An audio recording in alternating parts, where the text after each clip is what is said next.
இயேசுவில் பிரியமான சகோதர சகோதரிகளே, மதர் தொலைக்காட்சியினுடைய அன்பு பக்தர்களே, உங்கள் அனைவருக்கும் என்னுடைய வணக்கத்தை நான் தெரிவித்துக் கொள்கிறேன். இதோ இந்த நாளிலே உங்களோடு தவக்காலத்தை பற்றி உங்களோடு பகிர்ந்து கொள்ள நான் ஆசைப்படுகிறேன். நம்முடைய கிறிஸ்தவ வாழ்வில் ஒவ்வொரு காலமும் மிக மிக முக்கியமான ஒரு காலமாக இருக்கிறது.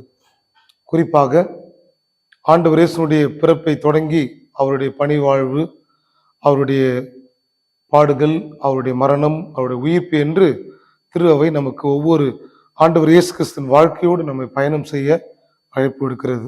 அந்த விதத்தில் இப்பொழுது நாம் தொடங்க இருக்கிற இந்த தவக்காலம் என்பது நம்முடைய கிறிஸ்தவ வாழ்வினுடைய மிக முக்கியமான ஒரு காலமாக இருக்கிறது. மற்ற காலங்களை விட இந்த தவக்காலம் நம்முடைய இதயத்துக்கு ரொம்ப நெருக்கமாகவும் உணர்வுபூர்வமாக ஆண்டவர் இயேசுனுடைய பாடுகளோடு நம்மை ஒருங்கிணைத்துக் கொள்ள இது ஒரு வாய்ப்பாக அமைந்திருக்கிறது. எனவே இந்த தவக்காலம் என்பது நம்ம எல்லோருக்குமே தெரியும்.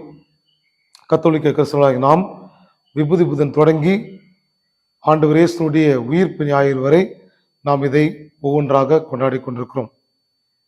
இந்த 40 நாட்கள் பற்றி நம்ம எல்லோருக்குமே தெரியும். விவிலியத்திலே ஜெப தவ ஒருத்தல் வாழ்வின் அடிப்படையாக கொண்டு இந்த தவக்காலமானது தொடங்குகிறது. விவிலியத்திலே பழைய ஏற்பாட்டிலும் சரி, புதிய ஏற்பாட்டிலும் இந்த 40 நாட்கள் 40 ஆண்டுகள் என்ற ஒரு அடையாளம் நமக்கு கொடுக்கப்பட்டிருக்கிறது. இந்த காலங்கள் எதற்காக நமக்கு தருகிறது? நாம் ஏன் இவற்றை புரிந்து கொள்ள வேண்டும்? இதனால் நமக்கு என்ன பயன்? ஒவ்வொரு ஆண்டும் தவக்காலம் வந்து போகிறது, ஒவ்வொரு ஆண்டும் கிறிஸ்துமஸ் வந்து போகிறது, ஒவ்வொரு ஆண்டும் உயிர்ப்பு வந்து போகிறது. அதனால் எனக்கு என்ன பயன்?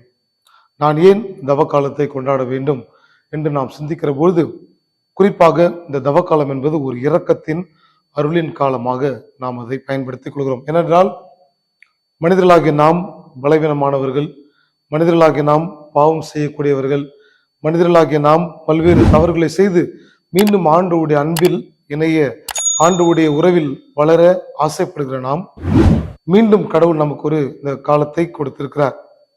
விவிலியத்தில் நாம் பார்க்கிறோம், ஒரு ஆண்டவர் இயேசு ஒரு இடத்துக்கு செல்கிறார். அங்கே அத்தி மரத்தை பார்க்கின்ற பொழுது அங்கே அத்தி மரம் இல்லாமல் இருப்பதை, பழம் இல்லாமல் இருப்பதை பார்த்து இதை வெட்டி விடலாம் என்று சொல்கிறார். அப்பொழுது அந்த தோட்ட உரிமையாளர் ஓடி வந்து, ஆண்டவரே, இன்னும் ஓராண்டு அதை விட்டு வைப்போம், அதற்கு நீர் ஊற்றி அதற்கு எருவு போட்டு அதை பார்ப்போம், அது கனி தரவில்லை என்றால் நாம் அதை வெட்டி விடலாம் என்று ஒரு மரத்திற்கே கடவுள் இரக்கம் காட்டுகிறார். அப்படி என்றால் அவருடைய பிள்ளைகளாகிய நமக்கு இந்த தவக்காலம் ஒரு அருளின் காலமாக, இன்னும் நம்முடைய வாழ்வை மாற்றிக்கொள்வதற்காக, நம்மை நாமே திருத்திக் கொள்வதற்காக, நம்முடைய அன்பை புதுப்பித்துக் கொள்வதற்காக, ஆண்டவருடைய இரக்கத்தை மன்னிப்பையும் நாம் தெரிந்து புரிந்து அவருடைய அன்பில் இணைந்து வாழ்வதற்கு இந்த தவக்காலம் நமக்கு மிக அவசியமாக இருக்கிறது. குறிப்பாக நம்முடைய ஆண்டவர் இயேசுடைய வாழ்க்கை பயணத்திலே பார்க்கிற பொழுது, ஆண்டவர் இயேசுவுக்கு இந்த புதுமைகள் அற்புதங்கள் செய்வது என்பது ஒரு சாதாரண காரியம். குறிப்பாக கானா ஒரு திருமணத்திலே தண்ணீரை திராட்சை ரசமாக மாற்றியது அவருக்கு ஒன்றும் பெரிய சிரமம் இல்லை. 5 அப்பங்களையும் 2 மீன் துண்டுகளையும் 5000 பேருக்கு கொடுத்தது அவருக்கு மிக சிரமம் இல்லை. ஒரு தொழுநோயாளியை தொட்டு குணப்படுத்தியதற்கு அவருக்கு மிக பெரிய சிரமம் இல்லை. பார்வையற்றவனுக்கு பார்வை கொடுத்தது அவருக்கு மிக சிரமம் இல்லை. ஆனால் நம்முடைய பாவங்களை மன்னிப்பதுதான் அவருக்கு மிக சிரமமாக இருந்தது. இந்த மனித குலத்தின் பாவங்களுக்காக தன்னை கையளித்து சிலுவை சாவை ஏற்றுக்கொண்டதனுடைய ஒரு காலம்தான், அதை தியானிக்கின்ற ஒரு காலம்தான் இந்த தவக்காலம். நம்முடைய பாவங்களுக்காக, இந்த மனித குலத்தின் மீட்புக்காக தன்னையே கையளித்து பாடுகள் பட்டு ரத்தம் சிந்தி தன்னை ஒப்பு கொடுத்த ஒரு அற்புதமான ஒரு அனுபவம் தான் இந்த தவக்காலம். நம்முடைய கிறிஸ்தவ நமக்கு இந்த தவக்காலம் நமக்கு மிகவும் ஆழமாக, நம்மை முழுவதுமாக அர்ப்பணித்துக் கொள்ளக்கூடிய ஒரு காலமாக இந்த தவக்காலம் இருக்குது. முக்கியமாக இந்த தவக்காலத்தில் இந்த 3 முக்கிய பண்புகளை நாம் வளர்த்துக்கிறோம். 1, ஜெப வாழ்வு. ஆண்டவரோடு நம்மை ஒருங்கிணைத்து நம்முடைய உறவை புதுப்பித்துக் கொள்ள இந்த ஜெப வாழ்வு மிக அவசியமாக இருக்கிறது. 2வது, நம்முடைய ஒருத்தல் முயற்சி.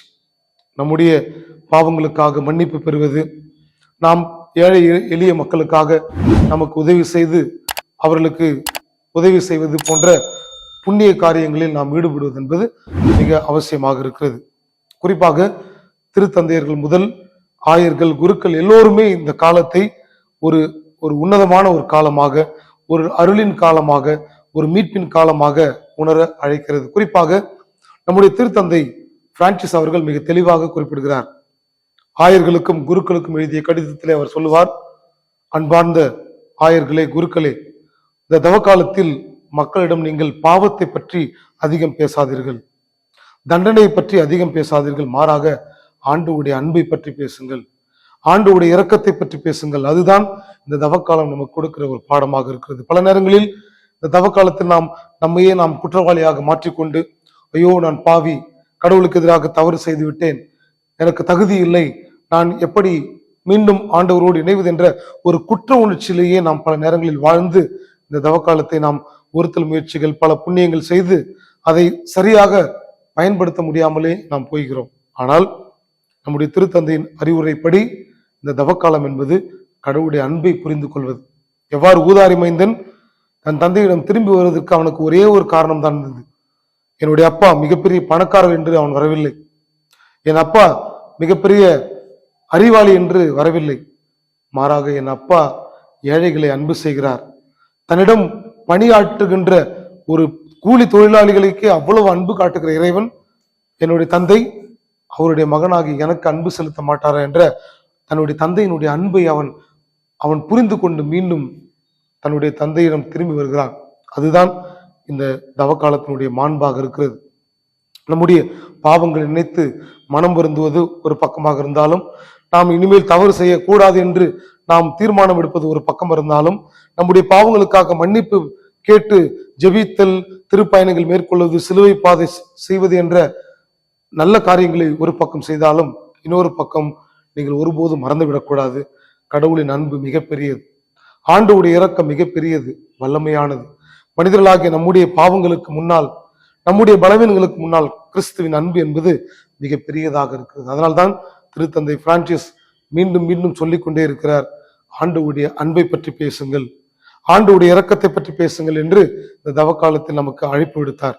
எனவே இயேசுவில் பிரியமான சகோதர சகோதரிகளே, நாம் தொடங்க போகிற இந்த தவக்காலம் என்பது ஒரு சாதாரண காலம் அல்ல. இது நம்மையே நாம் புதுப்பிக்கின்ற ஒரு காலமாக இருக்கிறது. ஆண்டவருடைய அருளால் நாம் நிரப்பப்பட்டு நம்முடைய பாவங்களுக்கு மன்னிப்பு அடைந்து, குறிப்பாக ஆண்டவர் இயேசு என்னுடைய பாவங்களுக்காக அவர் பாடுபட்ட அந்த அனுபவங்களை நினைத்து பார்த்து, அவருடைய திரு ரத்தத்தினால் நம்முடைய பாவங்கள் கழுவப்பட்டு நாமும் ஆண்டவருடைய அன்பில் இணைந்து ஒரு உன்னதமான ஒரு பேரின்ப நிலையை, ஒரு மாட்சி நிலையை, ஒரு மகிழ்ச்சியின் வாழ்வை, ஒரு புது ஆண்டவருடைய பிறப்பு விழா, உயிர்ப்பின் விழாவை நாம் கொண்டாடுவதற்கு இது ஒரு அற்புதமான ஒரு காலமாக இருக்கிறது. எனவே இது வெறும் 40 நாட்கள் என்பது ஏதோ ஒரு சிறிய அனுபவம் அல்ல, மாறாக நம்முடைய வாழ்க்கை ஒட்டுமொத்த வாழ்வினுடைய ஒரு அனுபவமாக இதை எடுத்துக்கொண்டு, கடந்த கால தவறுகளை நாம் நினைத்து கொண்டு, இதோ நம்முடைய நடந்து கொண்டிருக்கிற நம்முடைய வாழ்க்கையிலே நம்முடைய தவறுகளை திருத்தி கொண்டு புதிய ஒரு எதிர்காலத்தை நோக்கி ஆண்டவருடைய உயிர்ப்பில் மகிழ்ச்சியில் சந்தோஷத்தில் பகிர்ந்து கொண்டு கடவுளின் பிள்ளையாக பேரின்ப வாழ்வை அனுபவிக்கக்கூடிய ஒரு அற்புதமான ஒரு நிலையை நாம் பெற்றுக்கொள்ள வேண்டும். ஏனென்றால் நாம் விவிலியத்திலே பார்க்கிறோம், ஆண்டவர் இயேசு பாவிகளை தேடி வந்தார் என்று நாம் மீண்டும் மீண்டும் பார்த்து கொண்டே இருக்கிறோம். சக்கேயுவை பார்த்து இன்று இந்த வீட்டிற்கு மீட்பு உண்டாயிற்று என்று சொல்லி உடனடியாக மீட்பை தருகிறார். கல்வாரியிலே சிலுவையிலே மரிக்கின்ற ஆண்டவர் இயேசு இன்று நீ என்னோடு வான்வீட்டில் இருப்பாய் என்று சொல்கிறார். எனவே எப்பொழுது ஒரு மனிதன் தன்னுடைய தவறுகளை உணர்ந்து ஆண்டவன் திரும்பி வருகிறானோ அப்பொழுது நமக்கு மீட்பும் வாழ்வும் உண்டு என்று உணர்த்துகின்ற ஒரு அற்புதமான காலம்தான் இந்த தவக்காலம். எனவே இந்த தவக்காலத்தில் நாம் பக்தி முயற்சிகளை மேற்கொள்வோம். ஆண்டவருடைய அன்பையும் இரக்கத்தையும் பெற்று மகிழ்ச்சியோடு ஆண்டவரில் இணைந்து வாழ உங்களை அன்போடு கேட்டுக்கொள்கிறோம். ஆமேன்.